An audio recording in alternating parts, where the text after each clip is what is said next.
Madame, Monsieur, bonsoir, bienvenue dans ce journal. Voici ce qui domine l'actualité. En seulement 10 minutes, vous savez si vous êtes testé positif ou non à la Covid-19. C'est le temps record que réalise une unité de production de 10 000 tests antigènes par jour. Le Premier ministre a visité ce centre de diagnostic rapide installé au Vitib de Grand Bassam.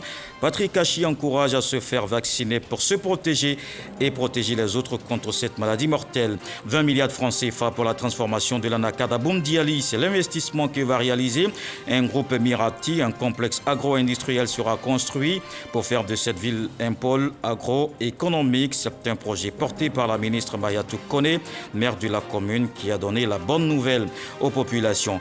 Clap de fin pour le FESPACO. Burkina Faso, rideau sur cette 27e édition du Festival panafricain du cinéma et de la télévision de Ouagadougou. Plus de 200 films projetés, dont une dizaine en compétition pour le Grand Prix. L'étalon d'or du Yenanga revient à La femme du fossoyeur, un film du réalisateur Kader Ahmed de la Somalie. Et puis une délégation du Conseil de sécurité des Nations Unies au Mali depuis ce samedi après-midi. Une visite officielle qui s'inscrit dans le cadre des consultations régulières entre le gouvernement malien et l'ONU, une mission onusienne, alors que Bamako n'écarte pas l'idée d'une diversification de ses partenaires internationaux.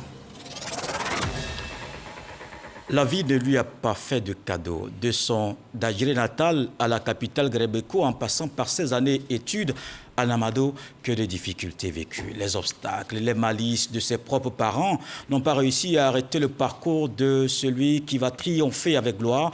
Pourtant, Bossagnon était une graine à qui l'on a refusé toute germination. Mais c'était sans compter avec sa ferme volonté de faire mentir l'histoire qui semblait préécrite par certains. C'est un roman qui appelle à cultiver des valeurs, qui interpelle et prévient le lecteur. Derrière tous les grands succès se trouve muré dans un silence parfois assourdissant des douleurs inimaginables. Le triomphe de l'outsider. Bonsoir, Ismaël Dali. Bonsoir, Monsieur Koulibaly. Alors, vous êtes l'auteur de ce roman et l'invité de la page culture. Si on convoquait les philosophes de la fatalité, ils nous diront très certainement que l'histoire de Bossagnon était prévue, c'était son destin, c'est ce qui devait lui arriver. Est-ce que vous êtes d'accord avec cette pensée fataliste? Je dirais que oui. Oui, parce que la vie elle-même a laissé les choses se dérouler. Bossagnon lui-même est resté positif devant cette évolution-là. Et à la fin, je crois que la vie et les choses lui ont donné raison. Oui, on rétablit Bossagnon. C'est ce qu'on va voir tout à l'heure, le temps de regarder l'actualité en une trentaine de minutes et on vous retrouve, Ismaël Dali. Okay. Et on parle de la lutte contre la Covid-19, une usine de production de 10 000 tests antigènes par jour à Grand Bassam. Le Premier ministre Patrick Kachi a visité ce centre de diagnostic rapide installé au Vitib. C'est le fruit d'un partenariat public-privé avec la coopération allemande. Alexis Ouedraogo. Le dépistage rapide, l'une des clés pour contrer la Covid-19. Plus vite l'on est dépisté, plus rapide est la rupture de la chaîne de transmission. Depuis plusieurs semaines, en partenariat avec des biologistes ivoiriens, l'entreprise allemande Slabor produit des tests rapides au Vitib. Des tests antigènes permettant en l'espace de 10 minutes de savoir si le sujet testé est atteint de la Covid ou non. Jeudi, le Premier ministre était sur ce site de production. Les gens croient qu'ils ont un palu, ils traitent un palu, ils attendent 3, 4, 5 jours, le palu ne guérit toujours pas, puis ils vont maintenant faire un test PCR. Au moment où ils le font, ils se rendent compte que la maladie a tellement évolué que les possibilités de guérison deviennent très faibles. Et beaucoup justement de cas de létalité, en dehors des causes de morbidité, sont dus à un diagnostic tardif de la maladie. Donc le test antigène a cet avantage, et vous venez le voir tout de suite, puisque moi-même j'ai fait le test, qu'en l'espace de 10 minutes, il vous permet d'écarter du diagnostic de la corona. Fruit d'un partenariat public-privé, l'entreprise produit 10 000 tests jour pour répondre aux besoins des pays africains, avec à la clé le transfert de compétences à la jeunesse ivoirienne. On a commandé 1 500 000 tests pour lesquels ce laboratoire particulier va fournir 1 million de tests. Mais au-delà, bien sûr, il crée des emplois. Vous avez vu toutes ces personnes qui travaillent là. Donc pour nous, c'est le développement, je dirais, de l'industrie pharmaceutique qui est un des secteurs clés, prioritaires, stratégiques dans la vision 2030 du président de la République et qui figure également dans le plan de développement 2021-2025. Autre étape, la production prochaine de vaccins sur place. Avec déjà cette première étape de production de tests antigènes, ça montre que l'écosystème ivoirien permet d'attirer des investissements directs étrangers extrêmement importants dans des secteurs de pointe d'industrie pharmaceutique et crée donc les conditions pour avancer à la prochaine étape qui est la production de vaccins et sur lequel nous sommes en train de travailler avec le ministre de la Santé. Les tests rapides produits peuvent être utilisés partout, notamment dans les régions rurales avec une infrastructure réduite. Autant de mesures pour se protéger contre la pandémie, la Covid-19 qui appelle à rester vigilant.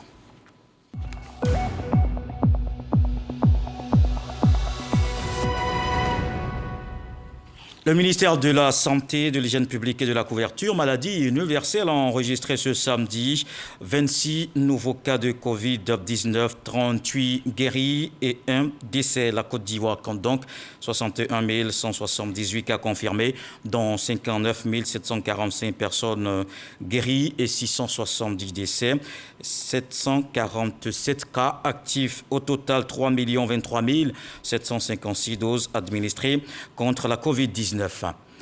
Et on n'oublie pas aussi de se faire vacciner contre cette maladie. Attention, le temps n'est pas également clément ces derniers jours. Les pluies diluviennes ont fait des victimes. 2 écoliers disparus emportés par les eaux de ruissellement au quartier Kimi dans la commune de Yopougon. Miss Belmont Dogo, la ministre de la Solidarité et de la lutte contre la pauvreté, a apporté le soutien du gouvernement aux parents des victimes. Aujourd'hui, en fin d'après-midi, la délégation s'est ensuite rendue sur les lieux du drame. Les 2 élèves n'ont toujours pas été retrouvés malgré les efforts des sapeurs-pompiers et des hommes de bonne volonté. Selon les parents, les recherches se poursuivent. On va parler à présent de développement. Un groupe émirati était dans la Bagoué. Ce groupe entend investir 20 milliards de francs CFA dans la transformation de l'Anacad. Ce fonds servira à construire un complexe agro-industriel pour faire de Boundiali un pôle économique de la région. C'est un projet porté par la ministre Mariatou Kone, maire de la commune de Boundiali. C'est elle qui a annoncé la bonne nouvelle aux populations. Ami Sissoko. Boundiali, un complexe agro-industriel bâti sur une superficie de 10 hectares dans le village communal de Tombougou-Samoroso, sortira de terre bientôt. Il vise à mettre un accent particulier sur la transformation de l'Anacad en Côte d'Ivoire.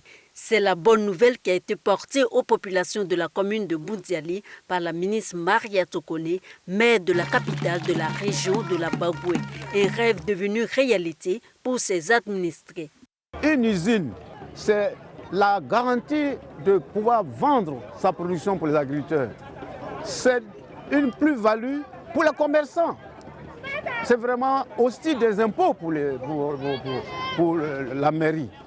20 milliards de francs CFA, c'est le montant qui sera investi dans la construction de cet important complexe agro-industriel. Pour Abdoul Jaber, le président de cet important groupe émirati spécialisé dans le développement de projets agricoles, cet investissement est avant tout une contribution au développement socio-économique de la Côte d'Ivoire.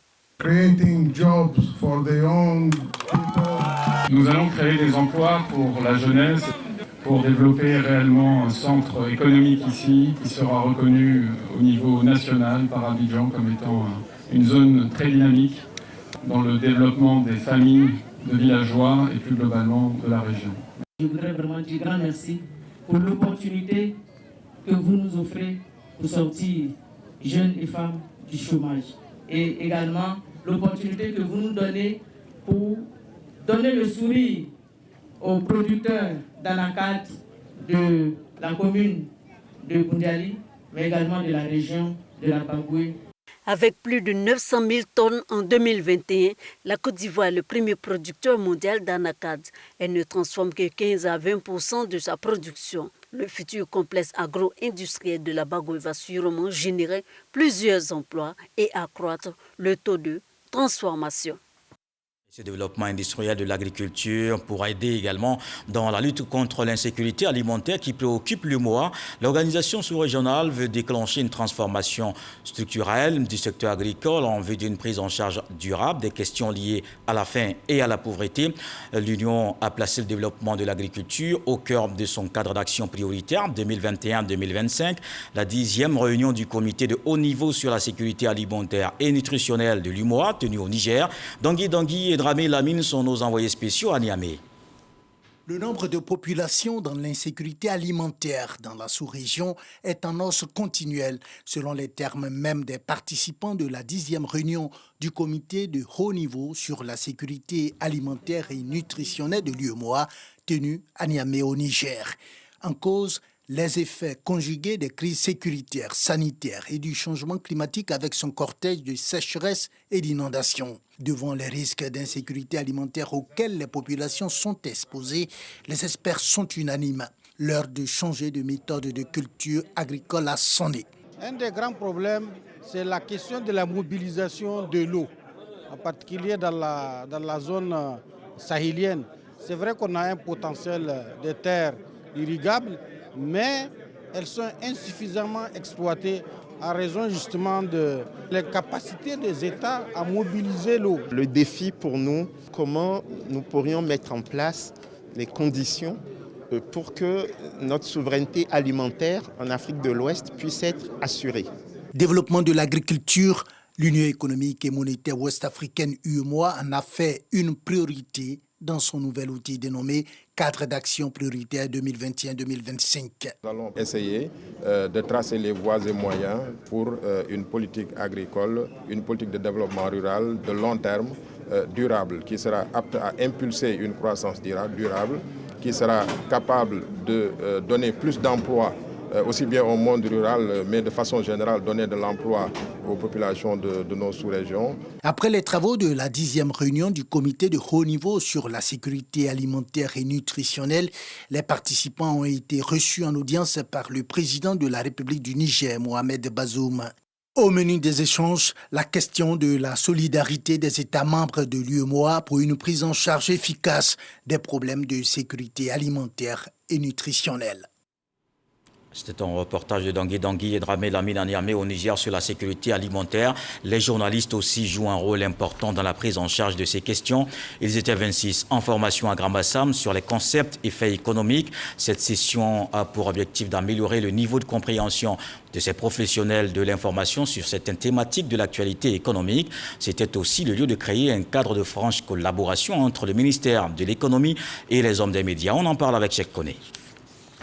Les grands principes de la macroéconomie, la loi de l'offre et de la demande, l'inflation, le tableau des opérations financières de l'État, la balance des paiements, bref, tous les concepts généraux de l'économie et leur nomenclature nationale ont été abordés au cours de cette session de formation. Une approche interactive saluée à juste titre. Quand nous disons par exemple le résultat ou bien quand nous entendons le résultat net des économistes et que nous disons à la population, donc à nos lecteurs et à nos téléspectateurs bénéfices, ils comprennent. Mais encore faut-il que nous-mêmes nous sachions exactement comment est structuré, comment on arrive à ce résultat net, comment on conçoit ce résultat net de sorte que nous soyons parfaitement à l'aise à parler des sujets que nous comprenons nous-mêmes et que nous pouvons simplifier à l'intention de la population. Je pense que le ministère de l'économie et des finances a eu le nœud creux, n'est-ce pas, d'organiser ce séminaire qui va, je le pense, renforcer les capacités de l'ensemble des journalistes. Ils sont 26 au total, les praticiens de l'information économique à prendre part à cette première session. Pour le ministère en charge de l'économie et des finances, initiateur de ce programme, l'objectif est d'approfondir les analyses des données et performances économiques ivoiriennes en vue de mieux informer les populations. Cette formation se veut un condensé d'informations qui permettent à chaque utilisateur d'appréhender les résultats des actions entreprises par le gouvernement depuis quelques années. C'est de pouvoir nouer un partenariat avec les journalistes économiques afin de pouvoir partager fondamentalement avec eux la vraie information sur l'économie ivoirienne pour que les performances réalisées ainsi que les faiblesses, ils puissent en rendre compte Et c'est le retour au niveau des populations qui permet au gouvernement d'élaborer les bonnes politiques. Ces auditeurs bénéficieront d'une série de formations qui débouchera à terme sur la mise sur pied des réseaux de journalistes économiques outillés pour analyser les différentes mutations économiques locales et internationales. Les centres professionnels se dotent d'outils adéquats à la bonne formation des apprenants. Le ministère de l'Enseignement technique vient de réceptionner du matériel pédagogique neuf, des équipements offerts par des entreprises partenaires. Le reportage de Jean-Marc Diadji. Au centre de perfectionnement au métier de l'automobile, l'ambiance est conviviale. 3 moteurs d'automobile de dernière génération et une boîte à vitesse répondant aux exigences des technologies sont offerts aux établissements de formation professionnelle. Donateurs, ces 2 entreprises partenaires s'engagent à accompagner le ministère dans la promotion du capital humain de qualité. Nous recevons des étudiants que nous embauchons, mais qui sont à des années-lumière en arrière par rapport à la technologie des véhicules que nous recevons à ce jour. Donc aujourd'hui, l'objectif est de réduire le gap entre la qualité de l'enseignement et la technologie actuelle. Le bon diagnostic est indispensable pour la maintenance des véhicules. L'outil que nous offrons là va permettre de rendre encore le technicien plus performant en étudiant ce qu'on appelle les valeurs de fonctionnement en temps réel. Cela représente vraiment une bonne opportunité que nous souhaitons voir se multiplier. Pour le ministre de l'Enseignement technique, de la formation professionnelle et de l'apprentissage, ces matériels didactiques viennent combler les besoins liés au déficit d'équipement et au vieillissement des appareils ne répondant plus à une formation de qualité. C'est quelque chose de très important pour les jeunes, avoir les outils modèles pour pouvoir apprendre. Aux enseignants aussi, pour pouvoir faire les formations. Je crois que nous allons poursuivre sur l'instruction du Premier ministre et ses efforts de sorte à équiper progressivement tous les établissements d'enseignement technique et professionnel en outils modernes, de sorte que, comme le souhaite le président de la République, une grande partie des jeunes aujourd'hui puissent aller vers l'apprentissage, vers la formation au métier. Le gouvernement souhaite accroître significativement le taux d'insertion professionnelle des diplômés. À ce titre, des réformes et des projets de réhabilitation de 10 centres techniques sont engagés en vue de réadapter la formation au marché de l'emploi. Et rendons-nous dans le centre-ouest à Saïwa. Le canton Yokolo célèbre ses meilleurs élèves. Ils ont reçu des prix d'excellence décernés pour les encourager à continuer de bien travailler. Devant leurs parents, amis et connaissances, ces apprenants ont été honorés. Le ministre Amédée Kouakou exhorte à continuer sur cette voie du succès. Les détails avec Elie Gori. Ces mères de famille heureuses peuvent esquisser des pas de danse pour montrer leur joie. Elles sont fières de leurs enfants, des enfants qui sont à l'honneur aujourd'hui pour leurs excellents résultats. La concentration et le sérieux leur ont permis d'être au-dessus de la mêlée. Ces élèves de la 6e à la terminale ont mis la joie dans cette localité. Ces petits génies se sont distingués au cours de l'année 2020-2021. Ce sont les premiers de classe du CP1 à la terminale avec des moyennes allant au-delà de 14. Sur près de 35 000 élèves au collège comme au primaire, nous célébrons 8 lauréats qui ont été les meilleurs au CEP, au BEPC et les 2 bacs. Et c'est pour les encourager à continuer le travail cette année qu'ils ont été félicités par le ministre Amédée Kouakou, parrain de l'événement, qui avant d'entamer son discours a fait une démonstration scientifique. Les élèves de terminale C, vous savez ce qu'on appelle la fonction logarithme népérien. Quand vous prenez des fonctions, une fonction quelconque, vous la dérivez. Si vous prenez x carré, on va dire si vous la dérivez, ça donne 1 demi de x. Bon, on va vous dire qu'est-ce qu'on a dérivé pour donner x carré. Vous prenez ce qui est en haut, vous faites 1 tiers de x au cube. Si vous faites 1 tiers de x au cube, ça vous donne la primitive, ce qu'on a dérivé pour trouver x carré. Amédée Kouakou en a profité pour donner des conseils au corps enseignant et aux élèves pour la bonne marche de l'éducation nationale à Saïwa. Moi-même, je suis enseignant. Quand moi j'enseigne les enfants, s'ils ont des mauvaises notes, moi-même professeur, je me remets en cause. Parce que si j'ai expliqué et puis ils n'ont pas compris, ça veut dire qu'il y a un problème. Il y a des enseignants, quand les élèves ont des mauvaises notes dans leur matière, ils sont contents. Mais vous les élèves, il faut étudier, il faut respecter vos enseignants. Mais maintenant, il y a certains qui ne respectent pas les enseignants. Si tu ne respectes pas ton professeur, comment tu peux apprendre? Vous devez savoir que vous devez étudier. Cette cérémonie de distinction des meilleurs élèves de Yokolo a été possible grâce à une association de jeunes qui œuvre pour le développement de la région. Cette cérémonie de distinction est à sa première édition. Et dans le centre du pays, le ministre Souleymane Diarra Souba inaugure des infrastructures socio-éducatives à Zambakro. Les droits coutumiers purgés, les fonds recueillis ont servi à réaliser ces projets d'un coût de 400 millions de francs CFA. La zone industrielle de Yamoussoukro contribuera au développement de la capitale politique de la Côte d'Ivoire. Kwadio Kwame. Zambakro, village de la commune de Yamoussoukro, va abriter la zone industrielle de la capitale politique de la Côte d'Ivoire. La livraison de plusieurs infrastructures socio-éducatives réalisées grâce à la purge des droits coutumiers de Zambakro a donné lieu à une très belle fête. Un village modèle pour une gestion moderne engendre ainsi des réalisations d'une valeur de plus de 400 millions de francs CFA. L'éducation, parce que demain, on n'aura plus de terre. Mais si nous avons des cadres, ils peuvent nous venir en aide avec leurs idées, avec leurs moyens. Nous avons reprofilé toutes les rues du village. Nous avons procédé à l'adduction d'eau du nouveau quartier, à l'électrification de ce nouveau quartier, permis de rendre plus viable le centre de santé. Demain, il faudrait que nos enfants sachent que les anciens ont pu faire quelque chose, donc pour pouvoir laisser des traces. Pour le ministre du Commerce et de l'Industrie, la Côte d'Ivoire respecte ses engagements afin d'améliorer les conditions de vie des populations de Zambakro. Conformément à nos engagements, sur 3 ans, de 2018 à 2021, payer aux populations de Aspesekro et de Zambakro sur 250 hectares, 3 750 milliards.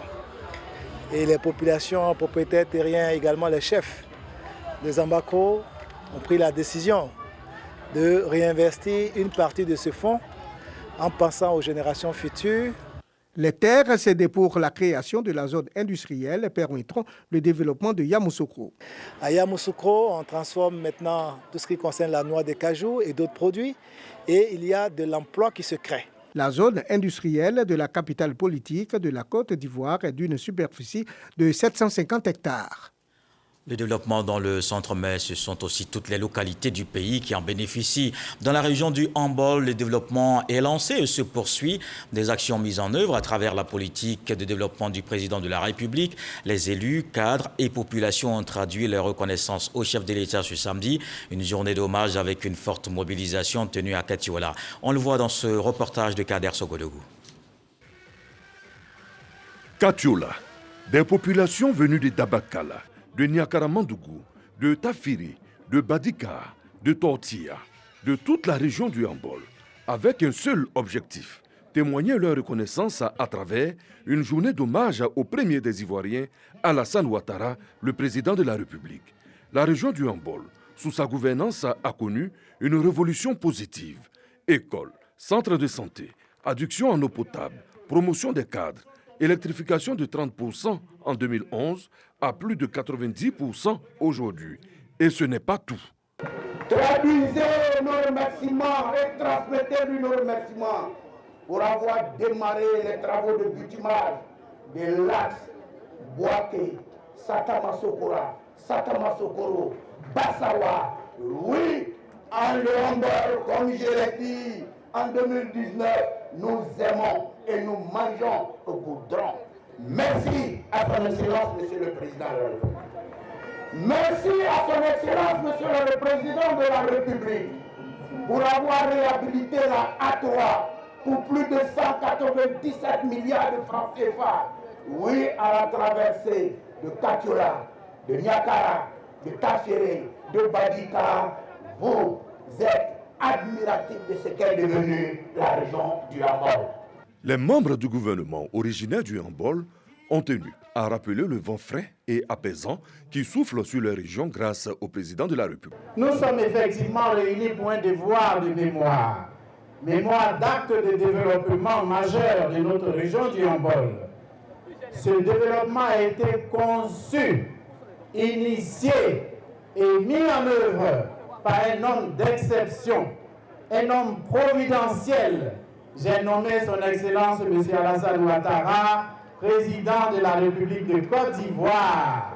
Depuis la célébration de la fête tournante de l'indépendance à Katiola en 1979, il y a donc 42 ans, de tels investissements n'ont été réalisés dans le handball.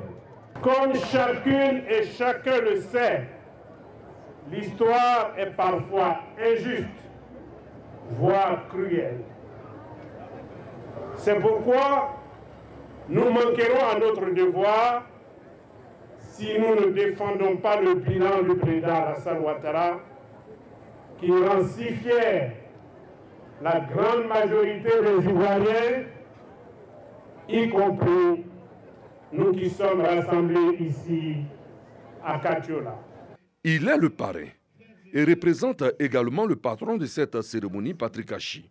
Téné Birahima Ouattara, ministre d'État, ministre de la Défense, félicite la population du Hambol pour cette attention particulière accordée au chef de l'État. C'est de dire un grand merci à toute la région du Hambol pour cet hommage rendu au président de la République. Je voudrais profiter de votre micro pour féliciter les ministres Ali Koulibaly, Thomas Kamara et toutes les populations du Hambol pour cette journée exceptionnelle. Vous avez vu la mobilisation, une mobilisation qui n'a pas pour nom donc parti politique, mais qui a plutôt pour nom développement. Était aux côtés des populations du Hambol pour cet hommage, le président du Sénat, Jeannot Ahoussou Kouadio, les ministres Kabaniale, Amadou Koulibaly, Jean-Claude Oukwasi et le directeur exécutif du RHDP, le député Adaman Bictogo. Et plusieurs membres du gouvernement, comme on vient de le voir, élus cadres et population de Katiola ce samedi pour rendre hommage au président de la République. Je vous propose de voir quelques réactions. Nous avons tous constaté aujourd'hui une mobilisation exceptionnelle des populations des départements d'Abakala, de Niakara et de Katiola. Cela traduit la reconnaissance à toutes les actions de développement, toutes les actions concrètes qui ont été posées par le président de la République pour améliorer le quotidien des populations de la région du Hambol. Je suis émerveillé pour savoir que la Côte d'Ivoire a le développement partout grâce à Alassane Ouattara. C'est une merveille et elle mérite d'être protégée, cette merveille. Et nous pouvons dire que toute la Côte d'Ivoire est contente d'Alassane Ouattara. Il a fallu que derrière les ministres Thomas Kamara et Ali Koulibaly, nous nous mobilisions tous comme un seul homme pour dire merci au président de la République parce que les faits dont il est question, les chiffres qui ont été donnés en termes d'investissement dans le Hambol sont factuels. Ils sont palpables. Aujourd'hui, nous pensons que notre région a fait un bond qualitatif vers l'émergence et cela grâce au président Alassane Ouattara depuis 2011. Il s'agit pour nous de réaffirmer notre reconnaissance au président de la République qui a beaucoup fait pour notre région. Vous êtes sans ignorer que le président Ouattara, c'est grâce à lui que la quasi-totalité de nos localités sont aujourd'hui électrifiées. Vous êtes sans ignorer que c'est grâce au président Alassane Ouattara que nous avons aujourd'hui, grâce à lui et grâce à Dieu, le démarrage du bitumage de l'axe Satama-Boaké. C'est grâce à lui que nous parlons aujourd'hui de pas mal d'infrastructures dans notre région. Le Hambol a bénéficié de beaucoup sur le plan du développement, en matière d'hydraulique, en matière d'électricité, en matière d'éducation. Tous les secteurs d'activité ont connu donc des progressions et en cela, je pense que le peu que le Hambol pouvait faire, c'est de lui rendre hommage. Mais comme vous le savez, nous sommes des hommes, nous sommes jamais satisfaits totalement. Nous demandons toujours au président de la République de nous apporter encore plus. Le CNDH a commémoré la journée africaine des droits de l'homme. La présidente de l'institution en a profité pour présenter un livre conçu pour l'occasion. Cette célébration a vu la participation de plusieurs diplomates accrédités en Côte d'Ivoire. Jean-Marc Djadji. Le Conseil national des droits de l'homme, CNDH, célèbre cette journée autour du thème « Les droits de l'homme en Afrique, 40 ans après l'adoption de la Charte africaine des droits de l'homme et des peuples ». L'objectif général de cette célébration est de vulgariser les mécanismes africains de promotion et de protection des droits de l'homme à travers l'édition d'un document. Depuis 1989, l'Assemblée générale de l'Union africaine a adopté, lors de sa 51e session ordinaire tenue à Benghazi, en Libye, une résolution qui consacre le 21 octobre de chaque année à la Journée africaine des droits de l'homme et des peuples. L'Union africaine célèbre tous les ans de cette journée, marquant ainsi son attachement aux principes et aux valeurs des droits de l'homme, mais surtout à la volonté de faire bouger les lignes en termes de respect de ses engagements. Les mécanismes africains de promotion et de protection des droits de l'homme est le titre de l'ouvrage du CNDH conçu pour l'événement. La Charte africaine des droits de l'homme et des peuples, CADHP, adoptée le 27 juin 1981 à Nairobi, au Kenya, lors de la 18e conférence de l'Organisation de l'Unité africaine OUA, est entrée en vigueur le 21 octobre 1986, après ratification de la Charte par 25 États. Dans le reste de l'actualité, une délégation du Conseil de sécurité des Nations Unies à Bamako depuis ce samedi. Une visite officielle de 2 jours qui s'inscrit dans le cadre des consultations régulières entre le gouvernement malien et l'ONU depuis la création de la MINUSMA en 2013. Mais cette visite survient dans un contexte très tendu. Bamako croise le fer avec ses partenaires internationaux sur l'éventualité d'un contrat avec une société russe, le groupe Wagner. Et il y a surtout l'éventuel allongement de la période de transition. Les autorités se sont engagées sur une période de 18 mois, mais envisagent à présent de repousser l'échéance prévue.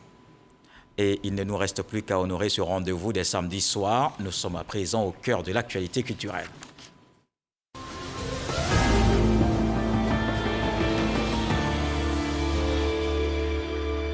Cette actualité culturelle qui nous conduit au Burkina Faso, cérémonie de clôture de la 27e édition du FESPACO au Palais des Sports de Ouaga 2000 en présence du président du Faso et de son homologue sénégalais Macky Sall.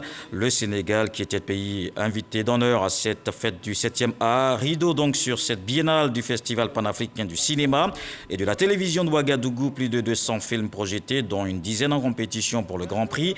Les réalisateurs ivoiriens Joël Richemont et Mathieu Akafou ont obtenu un prix dans la catégorie film documentaire avec leur production intitulée La Traversée. Le film ivoirien La Nuit des Rois décroche le prix du meilleur décor. L'étalon d'or du Yenanga revient cette année à La Femme du Fossoyeur, un film du réalisateur Kader Ahmed de la Somalie. Le FESPACO 2023 aura lieu du 25 février au 4 mars. Et notre invité de la page culture prépare actuellement un cap option professeur de lettres à l'école normale supérieure, passionné d'écriture, Le Triomphe de l'Outsider. Son premier roman, on vous retrouve, Ismaël Dali. Rebonsoir. Alors, quelle histoire rocambolesque, quelle histoire fabuleuse, partir de rien et s'imposer dans la société. Alors, d'abord, on va regarder ce qu'en pensent Serge Pacom Didi et Franck Quadio et on se retrouve juste après. Un roman dédié à l'humain et à son affirmation sociale, le triomphe de l'outsider ou comment être celui auquel l'on ne s'attend pas. L'œuvre d'Ismaël Dali parle de développement personnel. Il retrace l'histoire d'un jeune vigile qui gravira les échelons avec hardiesse et volonté. L'auteur, dans l'onomastique du nom du personnage principal, écrit à dessein. Bossagnon, c'est l'équivalent de sauveur en langue agodier de Fresco, peuple du Sud ivoirien. 152 pages écrites dans un style délié, l'auteur y transpose son amour des lettres, lui qui est passionné d'écriture, de leadership et de développement personnel. Alors, le triomphe de l'outsider, Ismaël Dali, on va commencer par le début.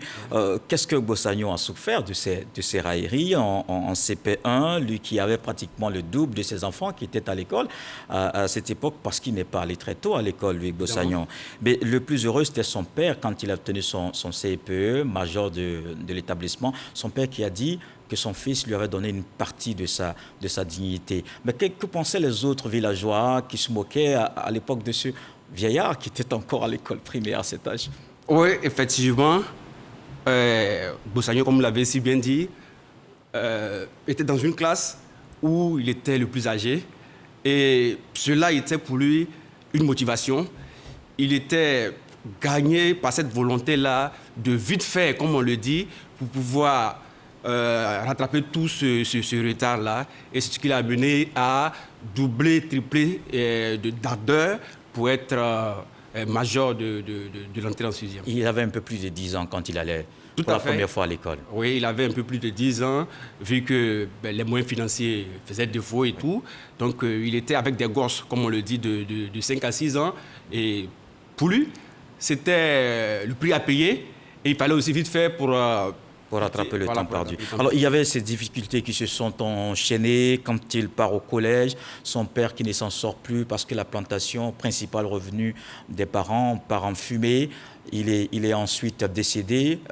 Bossagnon, qui est en ce moment-là au collège, Adi Prenda, va revenir pour les obsèques, retourner ensuite en ville le samedi.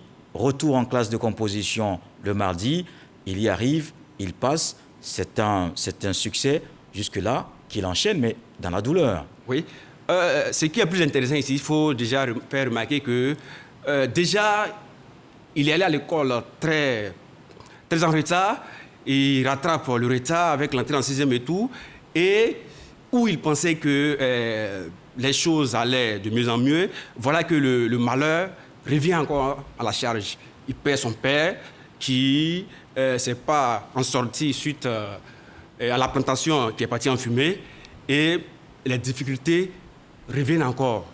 Et là, après l'obtention de son BEPC, il a si bien dit, pour lui, c'était pour honorer la mémoire de son père. Il fallait à tout prix avoir le BEPC. Ce n'était pas évident parce que l'échéance... Oui, ce n'était pas évident parce qu'on était à une semaine de l'examen. Son père décède et tout, et dans une semaine, il retourne au village pour les funérailles. Et les larmes n'étaient pas encore séchées, il était obligé de revenir parce qu'il a si bien dit... Le mardi, il a si bien dit qu'il ne voulait pas laisser le malheur encore, ou bien la situation encore s'empirer, ou bien être victime encore une deuxième fois. Alors, quand il finit cette étape, oncle Ben, le nouveau leader de la famille, envoie ses propres enfants à lui, à l'école, et dit à Bossagnon, non, on a des problèmes financiers, viens avec moi, tu feras une année blanche, on va aller au village, on va aller à la plantation, on va travailler ensemble, et puis l'année suivante, tu vas reprendre les cours au lycée d'excellence, donc au secondaire. Mais ce que je ne comprends pas, c'est que Bossagnon s'est laissé aussi facilement manipuler par oncle Ben, qui visiblement n'était pas bien intentionné. Oui, Bossagnon, qui a la quinzaine, Ben a pris l'engagement devant toute la famille d'être le nouveau père entre griffes et il a montré ses intentions qui étaient positives. Voilà, positives d'assurer les études. Parce qu'après le BEPC, il a été orienté au lycée d'excellence de la capitale. Parce qu'il avait de très bonnes notes. Très bonnes notes. Il est parti des majors de la région. Majors de la région. Et il est rassuré que l'oncle va vraiment payer ses études. Parce que la plantation et tout ça, ça allait mieux. Ça allait mieux. Et oncle Ben, qui, je veux dire, permet à ses enfants de retourner à l'école. Et justement, il ne le fera pas, il ne va pas tenir cette promesse. Mais finalement, Bossagnon va se retrouver dans la capitale, qui est Gbrebeco, et il y aura donc cette main de Dieu, et surtout ces trois écarts qui l'a aidé, notamment le député Naba. Effectivement, Bossagnon était obligé de partir de la famille parce que l'oncle n'a pas tenu sa promesse. D'ailleurs, l'oncle a pris l'argent de toute cette souffrance-là pour se faire un mariage. Oui. Un mariage princier. Tout à fait. Et il lui a même dit que tu ne retourneras plus à la plantation, mais je compte ouvrir un magasin de gaz que tu vas vendre. Et il s'est dit que je me suis laissé manipuler pour une première fois. Je ne me laisserai pas manipuler encore pour une deuxième fois. Il va partir à Gbrebeco, où il va rejoindre son ami Nielfan. Avec Nielfan, ils vont à Abidjan. Et grâce au petit métier, il était vigile quelque part. Il rencontre le député Naba, qui finalement l'adopte. Oui. Ce qu'il faut remarquer, c'est qu'il travaille déjà sur les chantiers. Et c'est étant sur les chantiers qu'il rencontre M. Naba, où M. Naba demande à ce qu'il soit vigile, veilleur de nuit chez lui. Et c'est étant là-bas qu'il permet aux enfants de M. Naba qui avaient des soucis de Olivia et sa sœur. Olivia et sa sœur qui avaient des soucis de français. Il apporte son aide Et les filles ont du bonnes notes, elles font 15 et 16, elles font le rapport au père. Et le père qui dit, mais attends, qui cherche à comprendre la vie de Nielfan. De Bossagnon. De Bossagnon, je veux dire. Et il décide d'aider Bossagnon en lui demandant de reprendre les études au lycée d'excellence. Il reprend les études. Et ce qui a été fait. Ce qui a été fait. Jusqu'à ce qu'il parte en Amado, un pays développé, où il obtient donc ses diplômes, etc. Après, il revient, il est chef de cabinet, il est nommé ministre. On va raccourcir l'histoire, malheureusement, parce que le temps court très vite. Je pense que la suite, c'est peut-être d'inviter les uns les autres à lire cet ouvrage qui, au-delà de la littérature, au-delà du fait culturel, c'est vraiment un ouvrage de développement personnel. C'est un ouvrage de développement personnel. Oui. C'est une invite à repousser ses limites pour aller un peu plus loin. Repousser ses limites, dire que tout n'est pas perdu d'avance et qu'il faut travailler et que Dieu est dans l'action et qu'il faut être optimiste et positif. Merci beaucoup Ismaël Dali. Le triomphe de l'Outsider, en tout cas, que je recommande de lire. C'est un véritable régal. Oui, je l'ai lu avec beaucoup de plaisir. Merci d'être passé sur ce plateau. Vous étiez l'invité de la page culture. Et voilà qui met un terme à ce journal. Retour de l'actualité à 23h. Merci donc d'avoir suivi ce journal. Ce soir, le sage nous apprend justement que le succès devient plus éclatant lorsque absolument rien ne s'y prête. Dieu le voulant, on se retrouve demain.